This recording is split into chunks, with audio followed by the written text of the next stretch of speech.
West Bengal school service কমিশনের মাধ্যমে যারা 2016 সালের এসএলএসটির মাধ্যমে নিয়োগ পেয়েছিল, এসএলএসটির মাধ্যমে নিয়োগ পেয়েছিল, তাদের সকলেরই প্যানেলটা সকলেরই চাকরি বাতিল করা হয়েছে। এবং এই 2016 সালের এসএলএসটির যে প্যানেলটা হয়েছিল সেই প্যানেলটা বাতিল করা হয়েছে।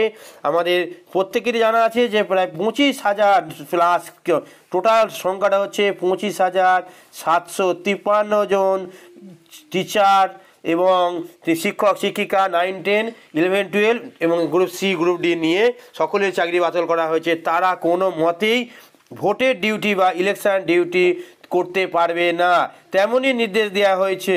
যাই হোক, বিষয়টা কি সেটা নিয়ে আজকের কথাবার্তা। আমরা প্রত্যেকেই জানি সরকারি কর্মীদেরকে নিয়েই ভোট পর্ব চালানো হয়, ভোটের যে ডিউটিগুলো দেওয়া হয়।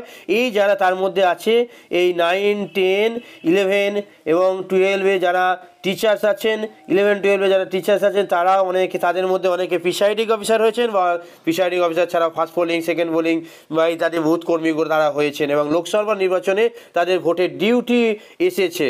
তারা অনেকেই ট্রেনিং নিয়ে নিয়েছেন, বেশিরভাগই ট্রেনিং নেওয়া হয়ে গেছে। কয়েকটা যেখানে রাজ্যে আমরা জানি একটি দফায় কী হয়েছে, 3টি লোকসভা কেন্দ্রে ভোট হয়ে গিয়েছে, সেখানেও কিছু লোক অলরেডি ডিউটি করে নিয়েছেন।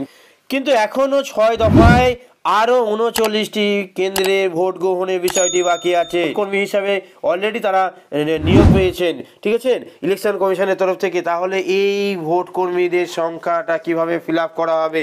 যাই হোক, মূল কথা হচ্ছে ওয়েস্ট বেঙ্গল স্কুল সার্ভিস কমিশনের মাধ্যমে 2016 সালে যারা 9, 10, 11, 12 এবং গ্রুপ সি আর গ্রুপ ডি পদে নিয়োগ পেয়েছিল তাদের প্যানেলটা বাতিল করা হয়েছে।